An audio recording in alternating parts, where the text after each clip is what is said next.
கிட்டத்தட்ட பல அரசர்கள் நம்ம நாட்டை மற்ற நாடுகளை இப்படி எக்கச்சக்கமான நாடுகளெல்லாம் ஆண்டு இருக்கிறாங்க. அப்போ என்ன பண்ணாங்க, அவங்க நாட்டில் கிடைக்கக்கூடிய வளங்களை மற்ற நாடுகளுக்கு அதை அப்படியே விற்பனை பண்ணாங்க.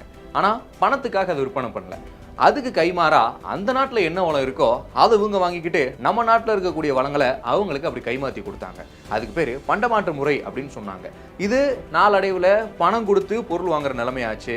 அப்படி ஒரு மாவட்டத்திலிருந்து ஒரு மாநிலத்திலிருந்து இன்னொரு நாட்டுக்கே கூட இப்படி ஏற்றுமதி ஆகக்கூடிய ஒரு அற்புதமான ஒரு தொழில் தான் எக்ஸ்போர்ட் அப்படின்னு சொல்லக்கூடிய எக்ஸ்போர்ட் பிஸ்னஸ். இந்த எக்ஸ்போர்ட் பிஸ்னஸ் மூலமாக ஆயிரக்கணக்கில் இல்லை, லட்சக்கணக்கில் மட்டும் இல்லை, கோடிக்கணக்கில் நமக்கான லாபம் வந்து கிடைக்க போகுது. ஸோ இந்த எக்ஸ்போர்ட் பிஸ்னஸை எப்படி பண்ணுறது, அதுவும் நம்ம அன்றாட யூஸ் பண்ணக்கூடிய பொருளை எக்ஸ்போர்ட் பண்ணி கோடிக்கணக்கில் லாபம் எப்படி சம்பாதிக்கிறது அப்படிங்கிற ஃபுல் டீட்டெயில்ஸை தெரிஞ்சுக்கிறதுக்கு இந்த வீடியோ உங்களுக்கு கண்டிப்பாக ஹெல்ப்ஃபுல்லாக இருக்கும். ஸ்கிப் பண்ணாம பாருங்க. ஃப்ரீடம் ஆப்போட பிசினஸ் தமிழ் சேனலுக்கு உங்க எல்லாரையும் அன்போட வரவேற்கிறது நான் உங்கள் சூர்யா. நம்மளுடைய பிசினஸ் தமிழ் சேனல்ல இதுக்கு முன்னாடியுமே பல வீடியோஸ் தொழில் முனைவோர்கள் சார்ந்து தொழில் முனைவோர்களுக்கு உதவக்கூடிய விதத்தில் நிறைய வீடியோஸ் வந்து கொடுத்துருக்கோம். இன்னி அடுத்து வரக்கூடிய நாட்களையுமே கண்டிப்பாக நாங்கள் வந்து வீடியோஸ் கொடுப்போம். இந்த ஒரு வீடியோ மூலமா ஒரு வியூவரா என்டர் ஆகிறீங்கன்னா நீங்களும் அப்படியே சப்ஸ்கிரைபரா மாற முடியும். பக்கத்தில் இருக்கக்கூடிய சப்ஸ்கிரைப் பட்டன், அது பக்கத்தில் இருந்த பெல் ஐக்கான் ரெண்டுமே பிரஸ் பண்ணிக்கங்க. அப்பதான் அடுத்து நாங்கள் கொடுக்கக்கூடிய வீடியோஸை நீங்க ஸ்கிப் பண்ணாம பார்க்க முடியும். ஸோ இந்த ஒரு வீடியோவில் நான் முன்கூட்டியே சொன்ன மாதிரி எக்ஸ்போர்ட் பிஸ்னஸில் எப்படி லாபம் சம்பாதிக்கிறது அண்ட் அந்த எக்ஸ்போர்ட் பிஸ்னஸ்க்கு தேவையான 5 முக்கியமான விஷயங்கள் என்னென்ன அப்படிங்கிறத பார்க்க போகிறோம். அண்ட் அதே மாதிரியே ஒரு எக்ஸ்போர்ட் பிஸ்னஸை எப்படி நம்ம சர்டிஃபிகேட் கோர்ஸோட கற்றுக்கிறது, அதாவது தியரிட்டிக்கலாக எப்படி கற்றுக்கிறது and at the same time ப்ராக்டிக்கலாக எப்படி கற்றுக்கிறது, அதை யார் நமக்கு கற்றுக் கொடுக்க போகிறாங்க அப்படிங்கிற டீட்டெயில்ஸும் இந்த வீடியோவில் இருக்குது. ஸோ ஃபஸ்ட்டு இந்த எக்ஸ்போர்ட் பிஸ்னஸ்னால் என்ன அப்படிங்கிறத மீண்டும் ஒரு தடவை சொல்கிறேன். நம்ம இடத்துல உற்பத்தி ஆகக்கூடிய பொருளை வேற ஒரு ஊருக்கோ வேற ஒரு மாநிலத்துக்கோ வேற ஒரு நாட்டுக்கோ நம்ம ஏற்றுமதி பண்ணுறோன்னா அதன் மூலமாக ஒரு சில லாபம் நமக்கு வந்து கிடைக்கும். நம்ம பொருள் மாற்றி விட்டோம்னா அவங்க அதுக்கு வந்து பணம் தர போகிறாங்க. ஸோ இதுதான் இந்த எக்ஸ்போர்ட் அப்படின்னு சொல்லக்கூடிய பிஸ்னஸ். அது விவசாயம் சார்ந்த பொருளையுமே அழகாக அப்படி நம்ம எக்ஸ்போர்ட் பண்ணலாம். அதையும் தாண்டி அன்றாட நம்ம யூஸ் பண்ணுறோம் இல்லையா, சாப்பாட்டுக்கு தேவையான அரிசி அண்ட் அதே மாதிரி காய்கறி, அதே மாதிரி டீ போடுறதுக்கு உண்டான டீ பவுடர், அந்த டீக்கு இன்னொரு முக்கியமான விஷயம் என்ன, மில்க்கு, சுகரு, இப்படி எக்கச்சக்கமாக இருக்குங்க. இதுதான் அதுதான் கிடையாது. எல்லா உணவுப் பொருட்களுமே கண்டிப்பாக எக்ஸ்போர்ட் ஆகக்கூடியது. அதுவும் இந்த கேரளா இருக்குது பார்த்தீங்களா, அங்கே விளையக்கூடிய ஸ்பைசஸ் எல்லாமே ஏற்றுமதிக்குனே ரொம்ப ரொம்ப அதிக மார்க்கெட் கொண்டது. அதே மாதிரியே நம்மளுடைய தமிழகத்தில் முந்திரி பருப்பு எங்கெங்கெல்லாம் விளையுதோ அந்த முந்திரி பருப்பையுமே ஏற்றுமதி பண்ணுறாங்க. அதன் மூலமாக கோடிக்கணக்கில் லாபமும் ஈட்டுறாங்க.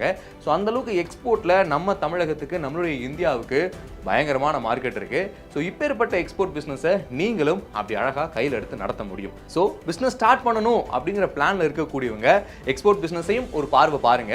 ஸோ எக்ஸ்போர்ட் பிஸ்னஸும் கண்டிப்பாக உங்களுக்கு லாபம் வந்து கொடுக்கும். இந்த எக்ஸ்போர்ட் பிஸ்னஸ் ஸ்டார்ட் பண்ணணும் அப்படின்னா 5 முக்கியமான விஷயம் தேவை. அது என்னென்ன அப்படிங்கிறத உங்களுக்கு சொல்கிறேன்.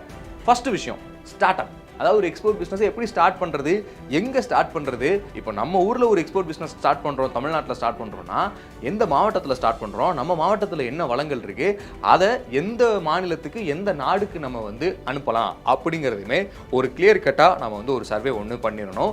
ஸோ இந்த மார்க்கெட் ரிசர்ச் ரொம்ப ரொம்ப முக்கியம். இந்த மார்க்கெட் ரிசர்ச் ஆகட்டும், நம்ம சூஸ் பண்ணக்கூடிய பொருளாக இருக்கட்டும், நம்ம சூஸ் பண்ணக்கூடிய லொக்கேஷனாக இருக்கட்டும், இப்படி எல்லா விஷயத்தையுமே அலசி ஆராய்ஞ்சு ஒரு விஷயத்தை கொண்டு வர தெரியுமா, அதுக்கு பேர் தான் ஸ்டார்ட் அப் அப்படின்னு சொல்லுவோம். ஸோ அதனால் ஸ்டார்ட் அப் இந்த பிஸ்னஸ்க்கு ரொம்ப ரொம்ப முக்கியம். அண்ட் 2வது விஷயம் ப்ரீ பிளானிங்.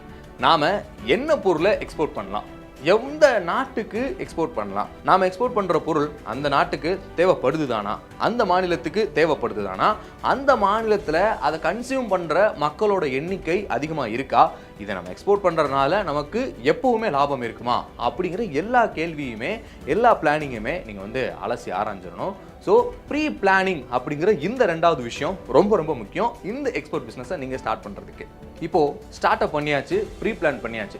3வது முக்கியமான விஷயம் ப்ராக்ரஸ்.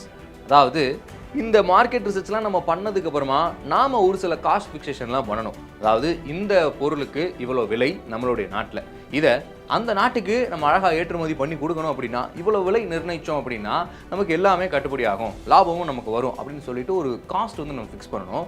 அதே மாதிரியே நம்ம பொருளுக்கு உண்டான கொட்டேஷன் கண்டிப்பாக மற்ற நாடுகளுக்கும் மற்ற மாநிலத்துக்கும் நம்ம ஏற்றுமதி பண்ணும்போது அவங்க வந்து கொட்டேஷன் அப்படிங்கிற விஷயத்தை வந்து கேட்பாங்க. இந்த கொட்டேஷன் எதுக்கு ரொம்ப ரொம்ப முக்கியம்னா, நம்மளை மாதிரி இருக்கக்கூடிய காம்படிட்டர்ஸ் நம்மளோட கம்மியான விலையில் மிக மிக பல்கான ப்ராடக்ட்ஸ் எக்ஸ்போர்ட் பண்ணுறாங்கன்னா ஸோ கண்டிப்பாக அவங்களுக்கு அந்த ஆர்டர்ஸ் வந்து போகும். ஸோ இந்த மாதிரி ப்ரைஸ் ஃபிக்ஸ் பண்ணுறதுக்கு நம்ம பார்த்த அந்த ஃபஸ்ட்டு 2 விஷயம் ஸ்டார்ட் அப்பும் சரி ப்ரீ பிளானிங் சரி ரொம்பவே ஹெல்ப்ஃபுல்லாக இருக்கும். ஸோ இந்த 3வது ப்ராக்ரஸ் அப்படிங்கிறது இந்த விஷயங்கள் எல்லாத்தையுமே ஃபிக்ஸ் பண்ணுறது, கொட்டேஷன்லேருந்து டாக்குமெண்டேஷன்லேருந்து நமக்கான ரிஜிஸ்ட்ரேஷன்லேருந்து இது எல்லாத்தையுமே அழகாக ஃபிக்ஸ் பண்ணுறது தான் ப்ராக்ரஸ். ஸோ 3வது விஷயம் ப்ராக்ரஸ் என்னங்கிறது உங்களுக்கு தெரிஞ்சிருக்கும். அண்ட் இதே லிஸ்ட்டில் 4வதாக மிக மிக முக்கியமான ஒரு விஷயம் இருக்குது. அது என்னென்னா ஷிப்பிங் அண்ட் லாஜிஸ்டிக்ஸ். இப்போது ஒரு நாட்டிலிருந்து இன்னொரு நாட்டுக்கு நம்ம பொருளை அனுப்பும்போது ஃப்ளைட் மூலமாகவோ இல்லை கப்பல் மூலமாகவோ கண்டிப்பாக நம்ம வந்து அனுப்புவோம். அதில் மெஜாரிட்டியாக வந்து பார்த்தீங்கன்னா ஷிப்பிங்கில் தான் அதிகப்படியான ஏற்றுமதியெல்லாம் நடக்குது அப்படிங்கிறத புள்ளி விவரம் அழகாக சொல்லுது. ஸோ இந்த ஷிப்பிங் அண்ட் லாஜிஸ்டிக்ஸ்க்கான ப்ரொசீஜர் என்ன? இப்போது எந்த ஒரு விஷயத்தையுமே நம்ம லீகலாக டாக்குமெண்ட் இல்லாமல் ப்ரொசீஜர் இல்லாமல் பண்ணவே கூடாது.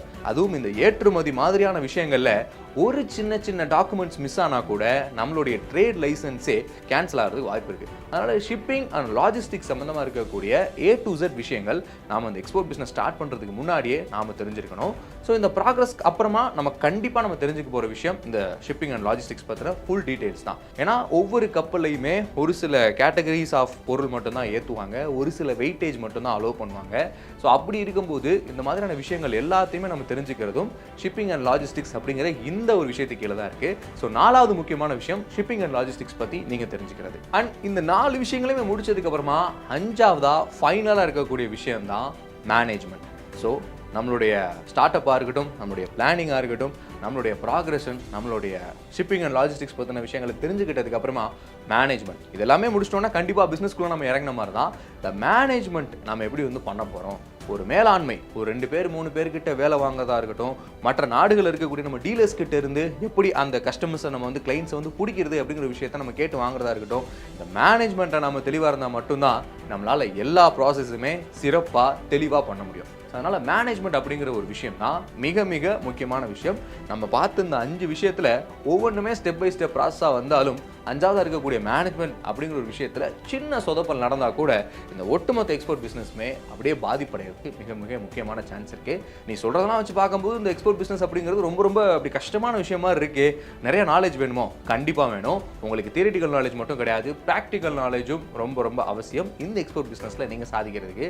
சரி, இந்த எக்ஸ்போர்ட் பிஸ்னஸை பற்றின விஷயங்களை நமக்கு தெளிவாக யாராவது நம்பகமாக இருக்கக்கூடிய நபர்கள் சொல்லி தருவாங்களா அப்படிங்கிற ஒரு கேள்வி உங்ககிட்ட இருந்துச்சுன்னா கண்டிப்பாக அதுக்கான ஆன்சர் இருக்குது. FIEO, federation of Indian export organisation அப்படிங்கிற இந்த அமைப்பு நமக்கு இந்த எக்ஸ்போர்ட் பிஸ்னஸ் பற்றின எல்லா விஷயங்களுமே ரொம்ப தெளிவுரை சொல்லித்தராங்க. வருஷத்துக்கு 2 தடவை இவங்க சர்டிஃபைட் டிப்ளமோ கோர்சஸ் வந்து நடத்துகிறாங்க. இந்த எக்ஸ்போர்ட் சம்மந்தமாக இருக்கக்கூடிய விஷயங்களை நீங்கள் தெளிவு பெற்று எக்ஸ்போர்ட் பிஸ்னஸில் சாதிக்கிறதுக்காகவே வருஷத்துக்கு 2 தடவை ஆட்களை சேர்த்து அவங்களுக்கு இந்த எக்ஸ்போர்ட் பற்றின விஷயங்களை A to Z விஷயங்களை அழகாக சொல்லித்தராங்க. ஸோ இதன் மூலமாக சாதிச்சவங்க எக்கச்சக்கமான நபர்கள் இருக்கிறாங்க. ஏன்னா இவங்க நம்ம இந்தியன் கவர்மெண்ட்டோட மினிஸ்ட்ரி ஆஃப் காமர்ஸுக்கு கீழே செயல்பட்டு வரக்கூடிய ஒரு அமைப்பு.